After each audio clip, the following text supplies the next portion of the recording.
umukiza wacu. Imana ishimwe ko yadukoranije kandi nawe wagiriye ubuntu kugira ngo ube hano waronse umutumiro w'Imana. Yesu aguhezagire. Dusome amajambo y'Imana hariya mu gitabo ubutumwa bwiza uko bwanditswe na Mariko. Ubutumwa bwiza uko bwanditswe na Mariko mu gice ca mbere umurongo turahera ku murongo wa 35. Ubutumwa bwiza uko bwanditswe na Mariko mu gice ca mbere duhere ku murongo wa 35. Avuga ngo mwijoro rishira ubuca aravyuka arasohoka aja mu gahinga asengerayo. Simoni n'abandi bari kumwe nawe baramukurikira, bamubonye baramubwira bati bose bariko barakurondera. Arabishura ati tuje ahandi mu bisagara biri hafi naho nyene nigisheyo kuko arico canzanye.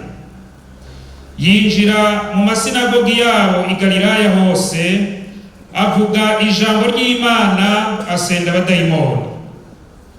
Haza umunyamibembe kuri we amwinginga mupfukamiye atukunze woshobora kumpumanura.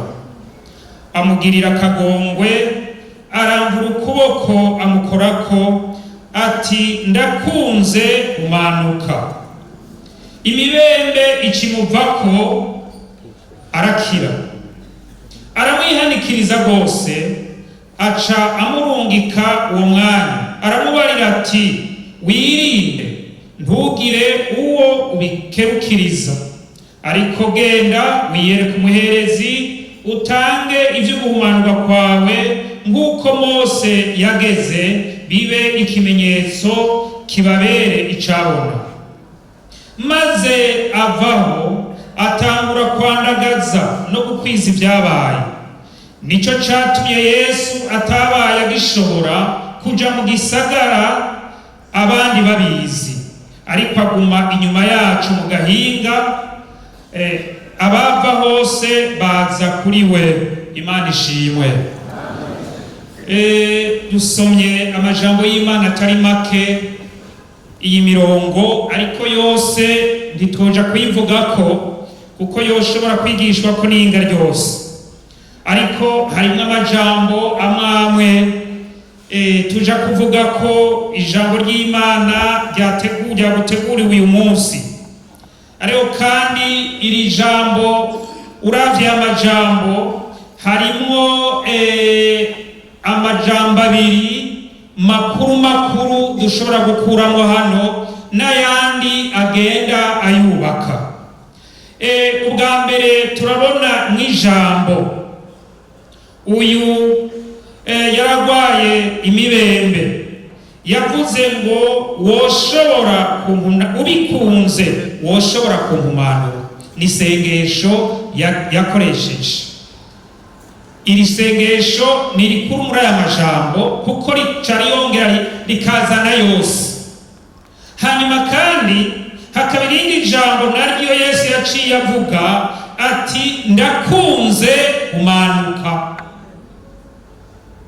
Hano sindabizi ko hoba hariho uwoba ahumanye, kuko iyo hinjiye abantu benshi bangana uku nk'uko twabyumvise, umwe wese arafise ico ariko arabwira Imana.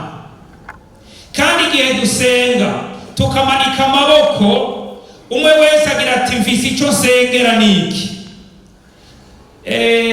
Hamwe rero uwoca agira ati cuvuga mbere niwandike ico wasengeye. Aha woca usanga uko tungana, usanga ibyo twasabye bitandukanye rwose, naho byomera nk'ibisa naho nyene ntibisa.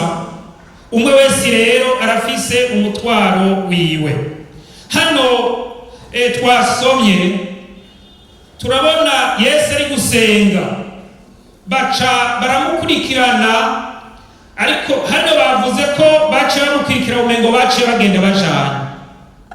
Ariko handi naho izi ntumwa nyene muko zandika banditse ko bagira ngo twakurondeye, bagenda bamurondera iyo yagiye kwihererana n'Imana.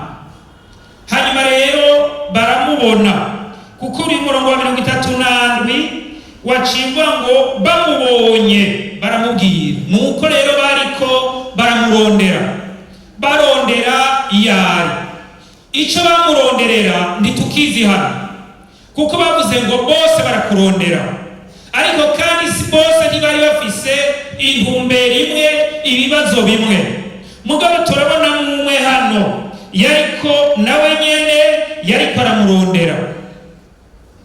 Hanyuma rero uyo yagira kire, Yesu aravuga agira aje kuvuga ubutumwa bwiza, kuko ikintu ca mbere kiza imbere, igikorwa ca mbere Yesu camuzanye ni ijambo ry'Imana.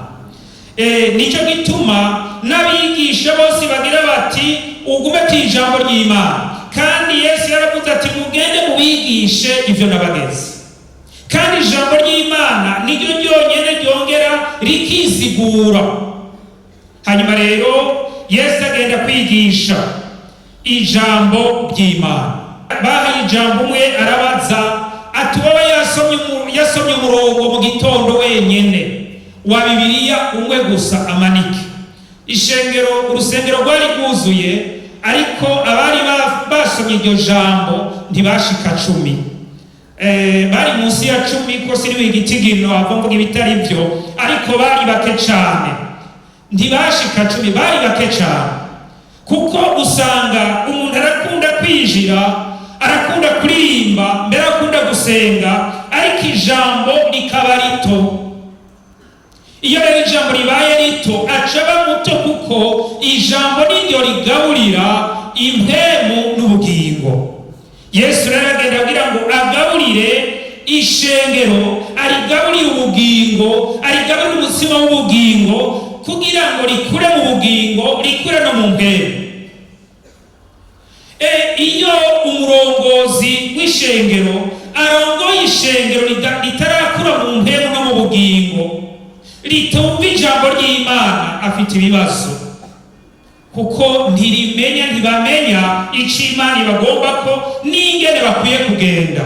Ijambo ry'Imana ryo ritwereka ingene dukwiye kugenda.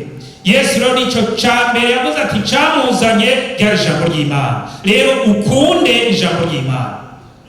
Ijambo ry'Imana niryo rizogufasha muri urugendo. Rero warimo turabone rero waje afise umutwaro. Uyu munyamibembe we yari afise umutwaro, kandi umutwaro ukomeye, kuko yaragwaye. Kandi iyi ndwara yari igoye muri ico gihe. Uwo kwibaza none yashitse gute?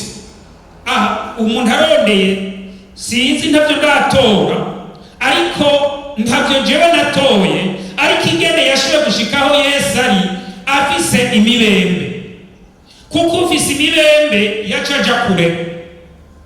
Muribuka Miriyamu igihe yagira ikibazo anatumvikanye na musaza we Mose ari kumwe na Aroni, yahuye n'ikibazo aca yamuza imibembe, hanyuma rero aca ashigwa iruhande, bituma ishengero ridashishikara kugenda irayindira, kuko uwagurwa imubembe yacaja iruhande. Ubu rero ngira ngo hano twovyumva, ubu mu gihugu cyacu turavyumva, ariko kw'isi yose twogitahura. Ni nk'iyi ndwara iheruka, umuntu amaze kuva kumva agakora kajoshe buje, yaca atangura kwigirwa kure y'abana, akigiza kure wenyene ataraja no kwipimisha. Uyu nawe ucambuka arafise ikibazo kuko ntiyegera mu bantu. Aho rero umuntu ashobora kwibaza ati yoba iyo mibembe abantu itababonekera rwose, kuko na Namani yari afise imibembe, ariko yari yamenywe na wa mukobwa mukorera gusa. Rero aja ngaha afise iyo mibembe, arinjira mw'ishengero, mu bantu bariko bararondera Yesu, mu bantu bagenda baramukurikira, ariko we afise ikibazo. Uci wibaza ikibazo yari afise cari gikomeye, ntiyaja mu bantu, kuko urwaye umubembe no mu muryango yaca ashigwa kure. Ndibuka ahantu bahora babavurira, ahantu abapati bari bafise ikigo kivura abanyamibembe. Tugiye kw'ishuri tuhaciye, twaca ntitwarabayo, iyo nzu ntitwayiraba, tugaca tugerageza guca muri yindi bara, tugaca mu vyatsi kugira ngo ntihave twandukira. Uko niko vyari biri. Aha naho undi twahura yari afise inshuti aje kuramukanya, bagira turya gwaye imibembe, iyo tubonye yaje iyo nzira ntitwasura kwica mukama duca mu vyatsi. Urumva ko yaragowe, mugabo yari afise indwara y'umubiri, ariko kandi iyo ndwara y'umubiri nayo ica yongera ikandukiza no mu mpwemu n'ariya mu bugingo, kuko iyo umuntu ariko arababara abantu bakamushira kure, abantu bakamwigiza kure, ukamengo ntari nk'abandi, ico gihe nawe irongera bikashika mu mutima, mu vyiyumviro, hamwe nawe nyene abona ko ari kure. Ivyo navyo biramutera ikibazo. Sinzi nk'uyo ingene bishobora gushika ugasanga mbere ariko arasenga n'ingabire zirashitse, aravugishijwe yahora avugisha, kenshi usanga aca yuma iyo bibaye uko, ariko arabwirwa umuntu ari no mu mageragezwa, akariko ashishikara kuba uhiye. Hanyuma rero ashika imbere ya Yesu, turabona rero yuko ijambo yaciye avuga ati ukunze, ni ijambo ryiza cyane. Aramwinginga amupfukamiye ati ukunze woshobora kungumanura. Tubanze duhagarara aho nyene kugira ngo usenge Imana. Urabona hari n'igihe tugira tuti tumanike ibiganza dusenge, cyane bati nimusenge. Hari aho umuntu acapfa kumanika, hari umuntu ntabimenye, hari n'abo bashobora kugira bati nuze wihane, akacaguruka kandi ataramenya n'iki atanicamwabaje. Mugabo kugira ngo bimenyekane, aboneke, akagenda atazi n'ibyo avuga. Ariko uyu yari azi ikimubabaje, yari afise umutwaro, kandi umwe wese kugira ngo rero amasengesho yawe yumvigwe, nuko uwo mutwaro wawe, ico kibazo ufise kibanza kukubabaza. Kitakubabaza biragoye. Ni nk'umuntu agiye agasubira inyuma, naho umuntu yogira ati nugaruke, oya, uharabona n'umuntu aryoherwa akagira ikiryoho, ariko uyu yarababaye, arababazwa n'uko ari. Kandi Bibiliya iramubwira gusoma iyindi mirongo iyerekana, nuvuga ngo yaringinga, ababaye, akinginga rwose. Ahandi naho ngo yararambaraye imbere y'ibirenge bya Yesu. Iyo rero urambara imbere y'ibirenge bya Yesu, nawe uratabagwa. Ndakwifuje gutabagwa n'Imana. Yesu agutabara, ariko kugira ngo utabagwe ubanza kumenya aho uri, aho uhagaze, icyo ubuze, icyo ukenye, hanyuma rero ukaja imbere y'ibirenge vyiwe. aho nta handi atari kwa kwiherera. Yesu yaravuze iyo umuntu afise ikibazo aca aja mu cumba kugara akiherera akaririra Imana agasenga asaba Yesu, uzobona ingene ariko arakwishura. Imana igirire neza, kuko arasanga umuntu agasenga akaguma anganya gusa avuga ibyiwe agomba kwirukanga hirya no hino ngo ibyiwe vyokunda, mbere aguha akaca akora nkoja mu bapfumu. Oya, urafise aho uba, urafise ishengero turaja kuhashika, ariko ubanze wewe nyene urondere gushika imbere y'ibirenge vya Yesu. Wibuke wa mugore yaramaze imyaka 12 agwaye, hanyuma rero ibintu byaramuhezeko, abantu bari baramuhejeje kutwiwe ngo bariko baramuvura, ariko biranga. Yumvise inkuru za Yesu aca avuga ati nogenda ngafuma nkora ku mbuzo yiwe gusa, kuko yarabona ko bigoye. Ngira ngo sindabizi ngene iyo protokole y'ico gihe yari imeze, ariko urumva ko iyo protokole nyene yari ikomeye. Ariko aca agomba kugira ngo anyegetere mu bantu ashike wenyene yishikire. Urabe rero ntugume mwigugu, oya, ariko wewe ubone ko washikiriye Yesu ugashika imbere y'ibirenge vyiwe, kandi bizogenda neza. Urabizi, bamwe murabizi, igihe turakurira muri Sunday school, ico gihe warabona kugenda kandi vyari biryoshe. Hanyuma rero ariko kandi hagera hano uti ngomba kubatirizwa. Nibuka ngiye musabye kubatirizwa n'iki gice, nari mu mwaka wa 5 baransivya. Hanyuma rero none musibirije ati uracari muto. Mu nyuma rero ncambanza ndabihagarika. Nico bituma rero hajya gufasha nukumenyegera umuntu afasha abantu. Kandi na ya Sunday bambaza umurongo urananira baca bankubita akaregera hano ndacafise ingovu. Na cenda iheba nayo nyene. Ariko kandi ari indirimbo ari ibindi byose nari ndabizi. Nkagera aho usubira gukizwa, aho rero umenya Imana maze gukura mpejeje w'11. Nsubira rero ndabona rero uwo Yesu. Imana ishimwe. Atari wa wundi, atari bya bindi byo gukurikira, atari bimwe byo kuvukiramo, oya, atari bya bindi twumva mu ishuri ngo turiko turiga kubera rigiyo, oya, ngomba kubona Yesu. Imana idufashe. Mbega none wewe waramaze gushika imbere y'ibirenge vya Yesu, waramaze kubona na Yesu. Hanyuma rero Yesu amaze kubona ingene yitembagaje imbere yiwe, kandi aravuga ati ukunze woshobora kumpumanura. Ega yarazi ko ashobora kumpumanura, yari yamaze kwizera Yesu, aramenya ko Yesu ashobora byose. Aca Yesu nawe rero acagirira ijambo, aravuga ati ndakunze kumanuka. Rero yaciye abikunda, kandi Yesu aragomba kugirira neza. Ari wahumanye nahumanuke mu izina rya Yesu. Ari ufise ibibazo nawe, ari ugomba gusubira gukura mu mpemu, ndakwifurije gukura, kuko iyo udakuze usubira hasi. Aca ya mibembe iramuvako, niko Bibiliya ivuga. Imaze kumuvako rero hari ivyo yamubariye. Aca aramubarira, aramurungika ati rero mugabo kumurungika hecanje kumubwira. Mbega mwumvise ico amubariye? Wirinde, hari ijambo rikomeye hano, wirinde ntugire uwo wikerukiriza. Aho urumva si ukuvuga gusa, tuvuga ngo ntihagire uwo wibarira, n'ukongorera ntihagire uwo wongorera, ntuhirahire ngo bivuge. Hano ntaco mbona, kandi nsomye naho ntaco mbona ico umuherezi yamubariye. Oya, ntaco mbona. Mugabo yaciye amubwira ati mugabo genda wiyereke umuherezi. Ukurikirane rero amajambo, urasubira iyo somo yakenyere neza.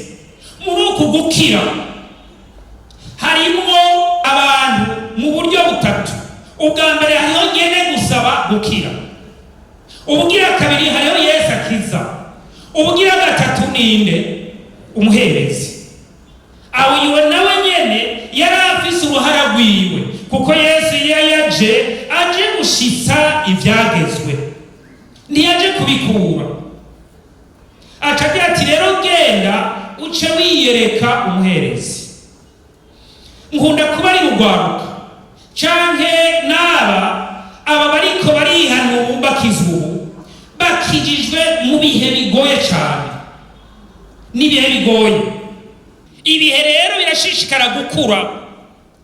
Erega no mu gihugu nuko umuntu arashobora kugira ati yemwe nofuma ndeka kurongora gutwara kuko ni kibazo. Ibihe bitera bihinduka, ariko ukurikije ijambo ry'Imana rero tugaruke muri ibihe bya kera. Genda wiyereke umuherezi. Mu cete Pawulo yandikiye Abaroma, ntaco nari nateguye ariko ko rije reka turivuge ko muje mu gitahari ya mu cete Pawulo yandikiye Abaroma, kuko ibihe biragoye.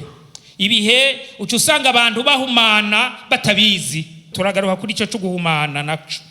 Abaroma 12 umurongo wa 6 havuga ngo nuko dufise ingabire zitandukana nk'uko ubuntu twahawe butandukana, namba twarahawe kuvugishwa n'Imana tugire gute?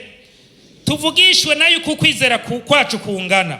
Canke namba twarahawe igikorwa cyo mu ishengero tugishishikare, canke uwigisha ashishikare kwigisha, canke uhanura ashishikare guhanura, ugira ubundashi abugira atakinubwe, uganzaganzanya umwete, ugira imbabazi azigira nezerewe. Aha murabona umwe wese arafise ahageza. Mugabe ikibazo kiriho nkatuba ngo namba twarahawe kuvugishwa n'Imana, abantu bacagomba kwigana nabo bavugishwe bose. Namba twarahawe igikorwa cyo mu ishengero, uwawe igikorwa cyo mu ishengero nawe acagomba ngo acavugishwa canke acarongora. Namba twarahawe kuganza, uwahawe kuganza naganze, ariko kandi uwahawe igikorwa cyo mu ishengero nayikore, n'uwahawe gutanga. Erega ari abahawe gutanga iyumva ko akwiye gutanga, ariko kandi nawe utanga nawe no kubarira. Ntuce ugira ngo kubera utanga ngo uce ugomba kuja gukora igikorwa utajejwe. Turiko turategura kandi abantu baraduterera, hajya abantu kandi nibo Imana ikabakoresha. Mugabo rimwe nja numva umwaraje ataha rero kwera urabona ingendo ni nyinshi, nagira ngo mudutumire mu nama ya komite turabe ingene twoteza imbere kwa cakorari. Cyarandi wa mugabo naho waduhaye amahera umenye kugira ngo uje muri komite ya korari ubanza ko umukandida tukakwigisha ugakora ikibazo ugacimbira abakozi b'Imana bakakwakira ukaririmba, hanyuma ukazoba muri komite munyuma ukazana kuja mu nama. Ariko abantu bagomba gusimba. Yesu atubabarire bakozi b'Imana, ntidusimbisha abantu oya. Hanyuma rero umwe wese akora igikorwa. Yesu ravuga ati aha rero naho uhumanutse, naho wakize, naho wantakambiye ngakwishura, ntibihereye ngaha. Nduce uvuga ngo wahuye na Yesu gusa, ariko genda wiyereka umuherezi.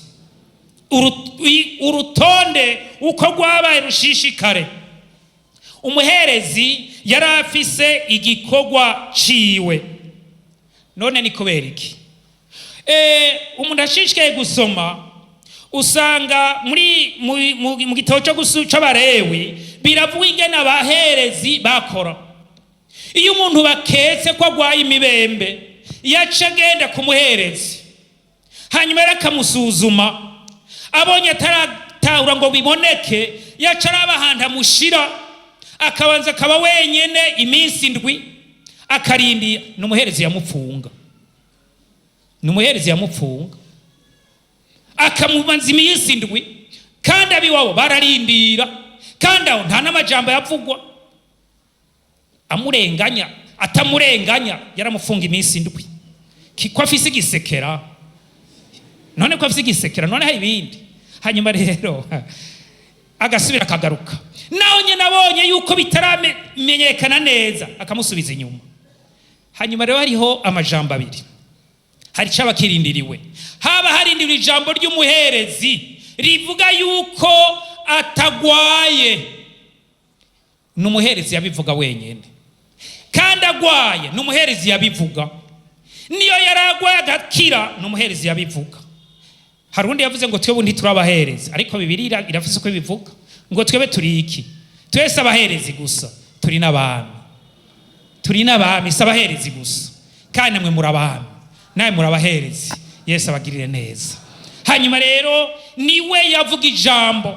Aha nashishikaye kwibaza, nashiye kwibaza kuri aya majambo, ingene na twebwe bikwiye yuko akanwa kacu kama kiteguye guhumanura, kama kiteguye kuvuga ko ibihumanye bidahuma, ivyari bihumanye vyahumanutse. Ni twebwe nyene. Kubw'ivyo Imana idufashe na twebwe. Yesu abagirire neza. Hanyuma rero baca barindira, ariko wa muntu nawe dusubiye hariya muri ca gitabo rero ca Mariko, nawe hari icyo yaciye akora. Sinzi ko yabaye umunezero mwinshi, sinzi ko yabaye ndanyango, sinzi ko yabaye, ariko ngo yaciye agenda arandagaza hose. Ivyo yamubariye nta nivyo yumvirije. Harya abantu ntibumva kumwega. Oya, yemwe bantu b'Imana, namwebwe iyo mukora hose mukabona ivyo mwavuze bitagiye kwakundisha, mutahura uwo muntu ntidutahura kumwe. Nawe ntiyibuka ati umwe yankiza yambujije. Oya, arabivuga. Sinzi yagize nko kuko muri higene amajambo usanga ari menshi gose. Ibanga ubisigaye bigoye, ibanga riragora. Hanyuma rero hariho ingorane zahabaye. Mbega mwabonye cyaciye kiba inkurikizi yo kutumvira, kudakora icyo Yesu yavuze? Mwabonye inkurikizi niyihe? Mwayibonye? Yesu ntiyasubiye kwibonekeza mu gisagara. Eka muharabe kugira ngo tumenye inkurikizi y'amajambo tuvuga iyo ataragera. Murabe hariya gusubira muri Mariko cya gice cya mbere nyene umurongo wa 45. Eka duhere mbere kuri urya murongo aho ingene yakoze umwe yari wa munyamibembe, yari yakize ariko ntiyakiri mu banyamibembe. Aramubarira ati wirinde, ntugire ubikerukiriza, ariko genda wireke umuherezi, utange ibyo guhumanurwa kwawe, nk'uko Mose yageze, bibe ikimenyetso kibabere icabona. Atangura kwandagaza no gukwiza ibyabaye. Rero mwahabonye rero nico catumye Yesu atabaye agishobora kuja mu gisagara abandi babizi.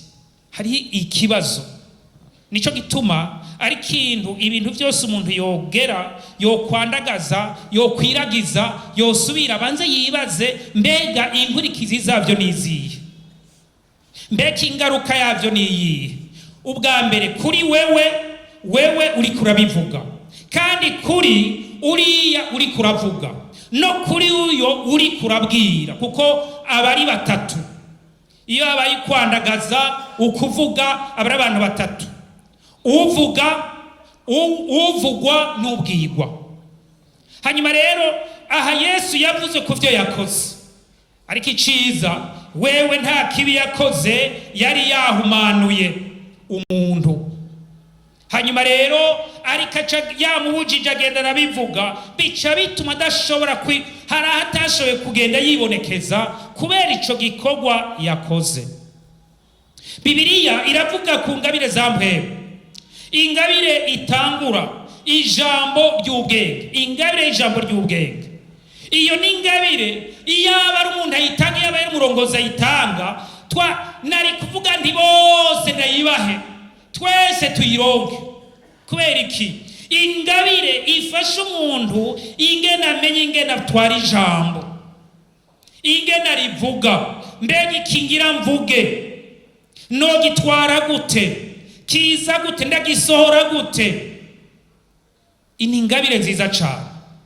Natani umukozi w'Imana ariko avugana na Dawidi, yaramenye ingene avugana na Dawidi bukebuka atwara, angene mutwara neza, ntiyashika dudurirako hamwe nyene, mbere umwami ari waruhagaca urubanza. Imana idufashe ingabire ikore ijambo ry'ubwenge. Hanyuma rero ntiyaba kigenda. Turabona rero ingene kandi mu kumuhumanura hari ikindi gikorwa dusubiye inyuma gato yakoze Yesu, kumukorako. Ega umunyamibembe carazira kwa mukorako, ariko Yesu wakoze ko arahumanuka. Yesu ashimwe. wewe yaciye amukorako, kandi yarakoze no muko yakiza impumyi yarazikora zigahumuka, ibimuga akabikorako bikamuguruka, abapfuye akabakorako bakazuka. Hari abo yavuga ijambo, hari naho yakora, kuko Yesu afise uburyo bwinshi bwo gukora. Ntawe ushagira ngo akora uku niwe amenye nakora. Ndakwifurije yuko uyu munsi Yesu agukoreko, ataravye bimwe vy'iwawe, naho vyo bari bibi nagukoreko. Yesu abwirire neza. Hanyuma rero reka dushishikare. Aha turabona rero ninde yarahumanye ico gihe? Yari umunyamibembe, yarahumanye kubera ingwara y'umubiri. Ariko kandi hariho ijambo riravuga naho nyene, kandi ugwaye ingwara y'umubembe bacavuga ati arahumanye. Iyo ngwara y'umubiri yatuma umuntu ahumana. Hariho rero iyi ni ndwara ituma umuntu ahumana.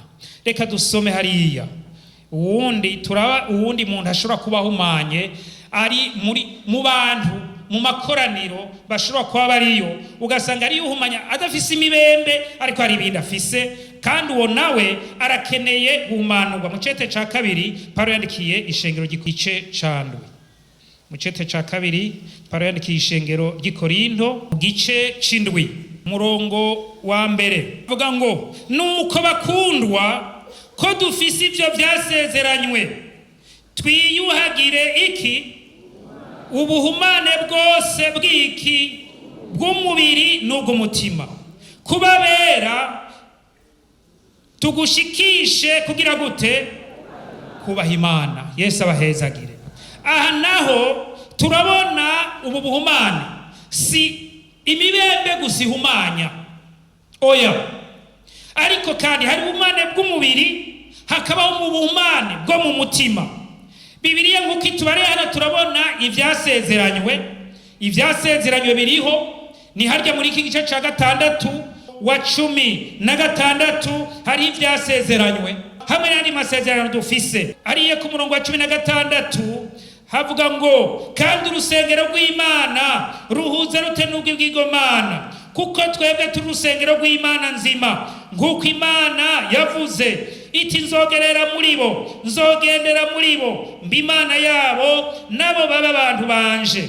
Nuko muve hagati y'aba bandi mubitandukanye ko nikuhoragize, kandi ntimugakore ku bintu bihumanya na kimwe. Nanje nzobakira kandi nzobabera so, namwe muzombera abahungu n'abakobwa, nikuhoraho ashobora byose agize. Imana ishimwe. Abantu baranezererwa n'amasezerano y'Imana. Imana yaravuze iti nzoba so, uri umuhungu wanje, uri umukobwa wanje, akaguma akanezererwa.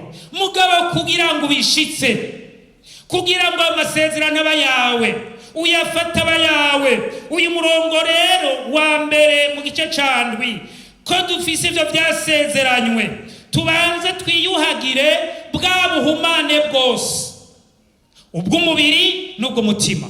Umubiri urashobora kwandura, umutima urashobora kwandura. Bikwiye rero yuko bihumanuka. Kumbe rero biboneka yuko umuntu ashobora kubuhumanye kandi atagwaye imibembe. Bibiliya irabivuga. Turaye mu gitabo ca Mariko, anyere dusire muri Mariko igice candwi, kuko Bibiliya ikivuga kuri ubwo buhumane. Mariko igice candwi, umuntu arashobora kugira ati jewe iryo jambo ntirindaba, ariko reka turabe abandi riraba. Wowe nawe tokuraba riraba uzomubarire n'abandi uzoribabarire.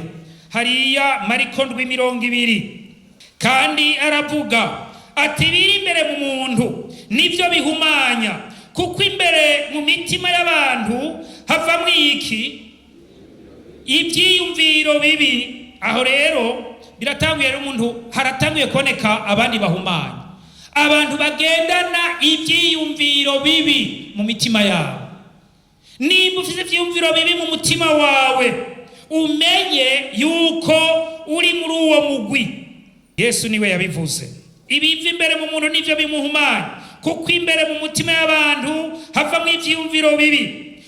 Havamwo iki kandi? Ubushakanyi, ubwivyi, ubwicanyi, ubusambanyi, ukwifuza kugira nabi, ubugunge, ivy'isoni nke, ijisho ribi, ibitutsi, ubwibone, ubupfu.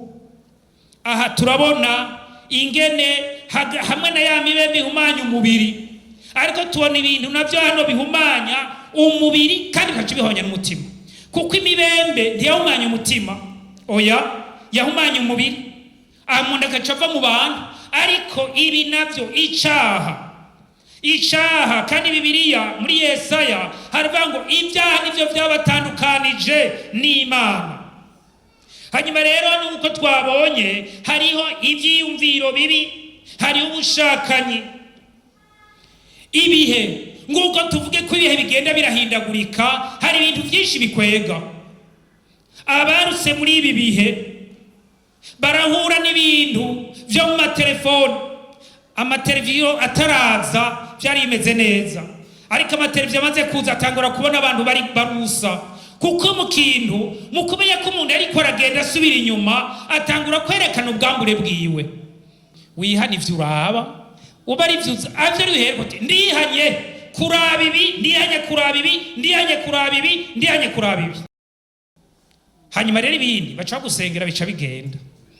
Hanyuma ikigira kabiri ukumva, kuko naho nyene mukumva harawumviriza ibiyago bibi, kandi wama wumviriza umuntu mubi ibiyago bibi uvuga ibibi, munyu muzosanga uri kuvuga ibibi nawe nyene nkawe kuko urigana. Aho rero naho nyene rwose usanga ya matwi arahumanye, kuko Murundi yavuze ngo amatwi agukunda yumva bagira gute, abayaga neza. Ari imigani ari myiza yigisha, yumva abayaga neza, ariko wama yumva abayaga nabi abagowe, kuko acagira ingorane, wogomba ukaca uhava. Ivyo bikaca vyanduza, amaso yanduje, amatwi yanduje, n'amaboko yaciye akora. Ivyo vyose rero muri bwa buhumane, muri bya vyifuzo vy'umubiri, muri bwa bushakanye buca vyinjiramwo, umubiri wose urahumanye, n'ubugingo n'impwemu, kuko mpwemu ntashobora kubana n'umuntu ameze nk'uyo.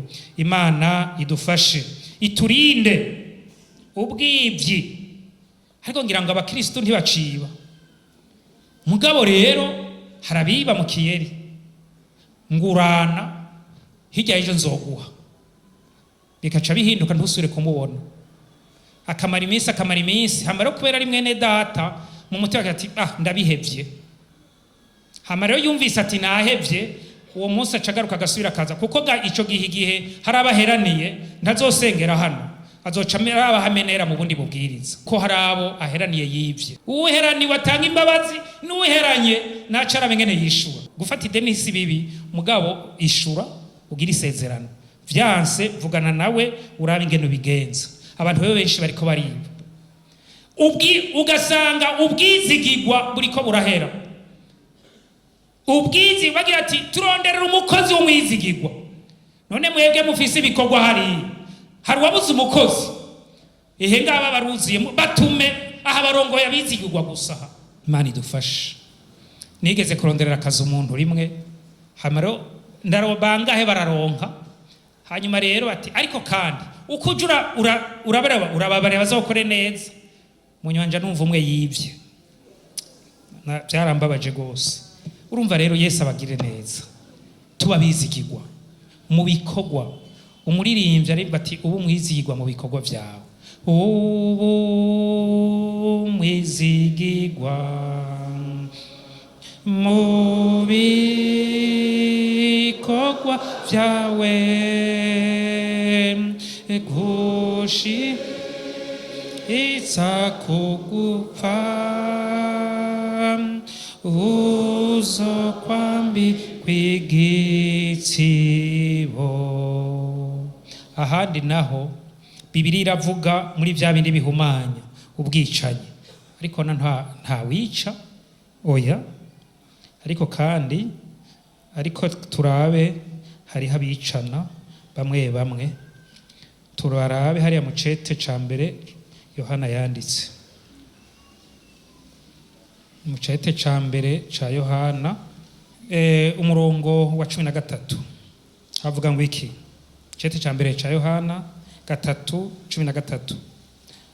Reka ndakivuge buke buke, kuko abicanyi ni benshi. Urusomye iri jambo, uwanka mwene data wundi niki? Subira musome murabe mwashitseyo. Uwanka mwene data wundi niki? Numwicanyi. Kandi murazi yuko atamwicanyi yogira ubugingo budashira ngo bugume muri we. Urwango. Kandi urwango ruva mu ishari, mu nzigo. Kandi sindabizi kuva mbatirijwe ntawo ndumva avuga ngo yari itaramuye mu ishengero kubera urwango rwiwe. Ntabiraba urwango. Mugo birivuga ko ari iki? Uwanka mwene data wundi. Kandi uwo kurikirana ibimenyetso hirya no hino. None kubera ko hari intambara mu mashengero, none kubera ko hari ibibazo mu mashengero, kubera ko hari urwamo hirya no hino. Urwango, ishari. Imana idufashe. Ariko ndakubwira inama, Yesu agukoreko. Nawe woba wankana, uyu munsi Yesu aragukorako. Nawe woba uvuga abandi nabi, uyu munsi nagukoreko. Nawe wongere uhinduke. Mbega none rero tworangiriza aho nyene mu cete ca Yohana. Abiro ca turangiriza aho nyene mu cete ca Yohana, muri ico gice ca mbere nyene havuga ngo nitwatura, umurongo wa 9, nitwatura ibyaha byacu niyo yo kwizigirwa kandi igororoka. Ivyo nivyo bituma iduharira ibyaha byacu, ikatwoza ubwabitanya kose. Tuvuze yuko atacaha twakoze, tuba twigize umubeshi, kandi n'ijambo ryayo riba ritari muri twebwe. Aha rero turasabwa kugira ngo uhumanuke, watura icaha cawe. Ukaba rero nka wa wundi ati ubigombye ubikunze nohumanuka. Kandi Yesu nawe aremera ati ndemeye, ndakunze, humanuka, ndakunze, ntuharigwe. Kandi kugira ngo ukire, niyo wowe urwaye, icyo abanza gukora hari ibyaha byawe. Kandi ibyo byaha nibyo biduhumanya. Icani cyo gihumanya umuntu, ariko niwe waje imbere yiwe ugafuka imbere yiwe, utaravye imyaka yawe, utaravye ukuri. Ariko Yesu nawe arakora ati ndakunze, humanuka, ndakunze, n'ubuwera. Uyu munsi n'ubuwera. Umaze iminsi uri kurakora utaruwera. Hari ibintu byari byanyegeye ntiwabimenya, urahumana utabizi. Hari ibyo waravye, hari ibyo wakozeko, hari ibyo wavuze, hari biri mu mutima wawe, hari urwango, hari ishari. None uyu munsi ndabyemeye, humanuka, uhumanuke, uhumanuke. Kandi no muri bya bikorwa hari ukora, ejo kuwa mbere utangura akazi, ndakunze no mu kazi bakubone ko wahumanutse. Muri bya bikorwa wahora ukora babone ko wahindutse, bagira ati by'ukuri n'umwana w'Imana, by'ukuri urya muntu yarejejwe, urya muntu yarahariwe, urya muntu agihumanye.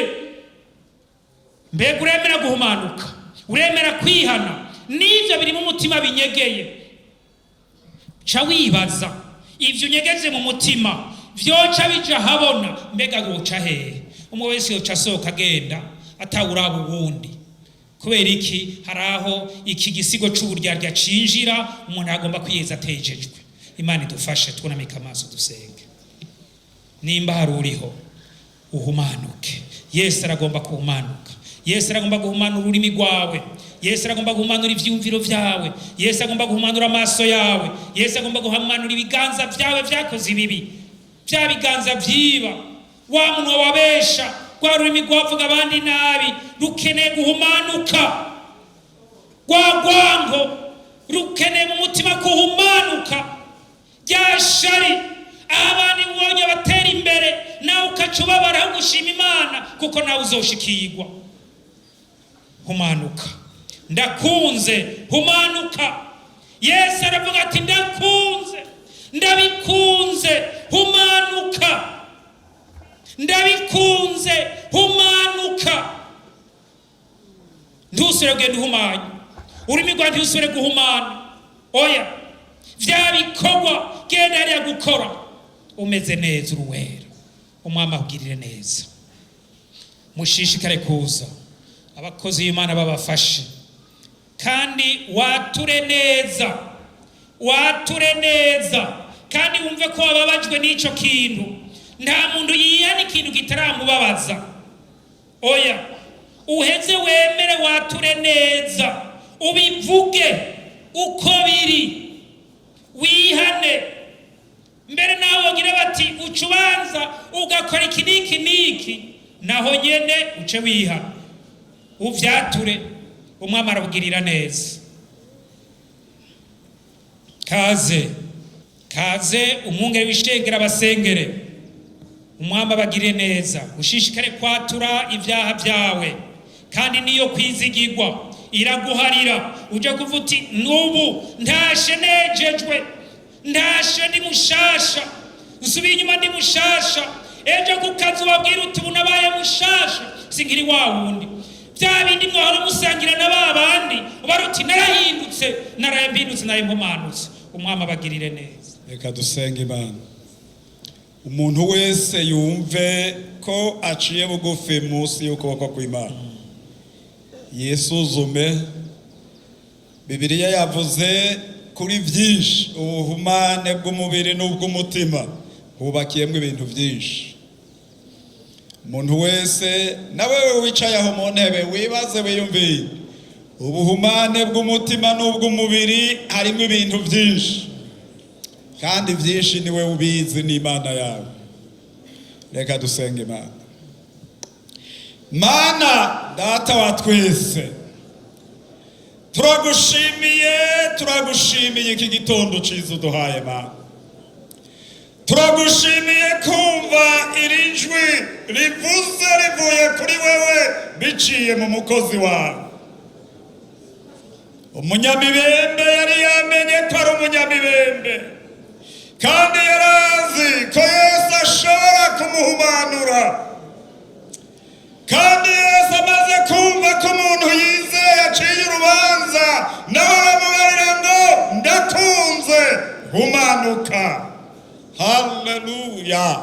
Muri iki gitondo Mana, abantu bahagurutse abageni ubwabo, umuntu wese arahaguruka kuko arazi ingene yagenze n'ivyamugoye. Aciye bugufi umuntu wese ku giti ciwe, ariko avugana nawe ivyamugoye, avuga imbere y'abakozi bawe. None natwe turahagaze ku gicaniro c'Imana. Imbabazi z'Imana nizimanuke zivuye mu ijuru. Amaraso ya Yesu Kristo yeze kandi yeze umuntu wese yasizwe mu mutima. Mana nyakubahwa, uri Imana itanyegezwa, uri Imana izi kwigisha, uri Imana izi gukora neza, uri Imana imurika mu mitima y'abantu ivy'imitima y'abantu yiyumvira ikagabira. Uri Imana ibizi. Urakoze Mana, muri iki gitondo urakoze, muri iki gitondo urakoze. Ongera uvugane n'abantu bawe, imbabazi zawe nizibe ku bantu bawe. Amaraso ya Yesu Kristo niyongera beze. Yesu ngwino utabare ishengero, weze abantu bawe. Urakoze kuri umwami. Abariko baratura ivyaha vyabo, abariko baravuga ivyabagoye, ntibasubire kugenda biraburaniwe, ubwoba bushire, ukwizera kwabo gukure, bihanire kubireka, bahinduke, babivyaremwe bisha, hanyuma baje mu mugabane w'abana b'Imana. Kandi ijambo rigacurwa ngo abari muri Kristo Yesu nta rubanza ruzobatsinda. Mana ugirire neza aba bantu, natwe tubasengeye gutyo mu izina rya Yesu Kristo umwami n'umukiza wacu. Amen. Amen. Abari bafise ikibazo c'umubiri, umunyamibembe aramenya ati Yesu arakiza, arahumanura, n'umubiri urwaye urahumanuka. Hariya muri Mariko 16 umurongo wa 16 bavuga ngo uwizera akabatizwa azokizwa, ariko utizera azotsindwa n'urubanza. Kandi ibimenyetso bizokwama biboneka ku bizera nibi: bazosenda abadayimoni mu izina ryanje, bazovuga indimisha, bazofata inzoka, nibanywa ikintu cica ntaco kizobagira na gatoya, bazorambika ibiganza ku bagwaye bakire. Yesu ahabwa icubahiro. Nimba hari urwaye, nimba hari ufise ikibazo, ngo nuwo yarinyiye ikintu cica ngo azokire, naco kizomugira. muri ibi bihe abantu bariko barirukanga ngo bariye ivy'ibica, ukwizera kuriko kurahera. Ariko nagira ndakubarire uyu munsi, nawe wagira uti ndagwaye, nawe wagira uti mu nda ntibimeze neza, Yesu ari hano aragukiza. Mbega uravyizeye? Abizeye ko abakiza bahagarare. Si ibyo gusa, na ya misozi ihagaze imbere yawe n'ibibazo biri imbere yawe arabikiza, aratabara, kuko yahejeje kuhumanura aca asubira agakiza akagukorako. Yesu agukwereko uyu munsi, Yesu agukoreko, kandi niyo yakwishura nawe uzumuhesha icubahiro, uzoshime uti ya tariki narishuwe. Reka tumve uwo wakurikira abasenga. Mwami Imana Data wa twese uvyagiye mw'ijuru, urukundo rwawe ntangere nirwo rwatumye utanga umwana wawe w'ikinege Kristo Yesu, uwo duhejeje kwibutswa. Ijambo ryawe ryarambariye ko icamuzanye mw'isi si ukwigisha gusa nk'uko yabivuze, ariko harimwo no gusangangura ibikorwa by'umugwanizi. Amen. Umunsi umwe yari mu kiyaga ari mu bwato, umuyaga wamwishe imifunda yisuka mu bwato, ariko bwamukanguye azibiza. Ntiyahojeje gusa, yarazibije. Kirundi cyo kuzivya.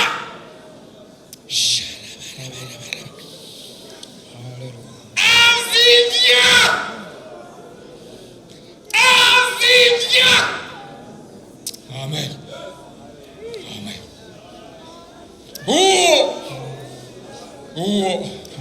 Hamusi ariko aragenda ngo aca ahantu abantu bari barahevye no gucaho inzira yarasivye, kuko ngo hariho umuntu yarindiwemo n'impwemu mbi zihumana, akambagirira n'abo baca muri iyo nzira barayiheba. Ariko Yesu arahaca, aza yibaza ngo ni nk'uko vyari bimenyerewe, mugabo ngo akimukubita kw'ijisho. Mpwemu mbi ziravuga musanze ino n'umuhonyagashinyaguro. Ibikorwa by'umugwanizi muri uwo muntu birasangangurwa, arakira, hanyuma agendanira Yesu. Uwo yahwanye n'uwuriko ararira, n'abandi bamufasha kurira, kandi ntibiriza, kuko hambavu yuko yari yarapfakaye n'akana k'ikinege yari afise kari gahwera. Ahwana n'abariro, wawundi aja mu kimbibazi ivyagezwe vya Mose, wawundi aja mu kimbibazi ivyagezwe vy'Abayuda, kizira gukora ku muvyimba. Ijambo ryawe ryarambariye ngo ahagarike abahamvyi, hanyuma akora ku muvyimba. Amen. Asangangura ibikorwa by'umugwanizi. Yesu uracari wawe. Abantu bahagaze imbere yawe, twisunze ijambo ryawe, twisunze umuhamagaro waduhamagaye, twisunze ko wadutumye, twisunze ko dukorana nawe. Turabasenge mbere mu buryo bw'impwemu, turabarambitse ku biganza mw'izina rya Yesu Kristo. Ubushobozi nibumanukira muri bo, uhereye ku mutwe, bushwara n'imbara mu mubiri, gushika n'ibwina mu magufa no mu misokoro no mu mitsi, gushika mu bworo bw'ikirenge, maze ibikorwa by'umugwanizi mu mibiri yabo bisangana, tutadondaguye kimwe kimwe. N'ivyoba vyari bikiri nk'imigera muri bo bitari byiserure,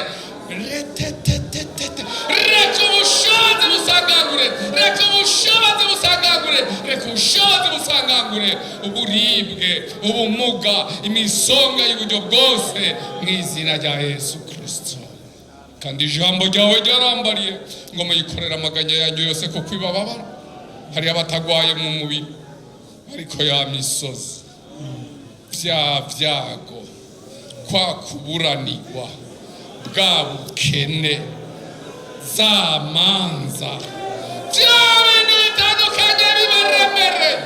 Ewe Yesu babaye abantu bawe, ewe Yesu babaye abakwizeye, ewe Yesu babaye abagutakambira, mu izina ryawe turakwinginze ngo n'ibyo nabyo bice mu bikwiye gusangagurwa, ureme ishimwe mu bantu bawe, abantu batabagwe, abantu baririmba ishimwe, ubundi munsi bazohagarare mu bera bavuga ugukomera kwawe. Nezerejwe nuko byumvise kandi nizigiye kugiye gukora byinshi byiza binarengeye n'ibyo dusabye, mu izina ryawe gera Yesu, amen.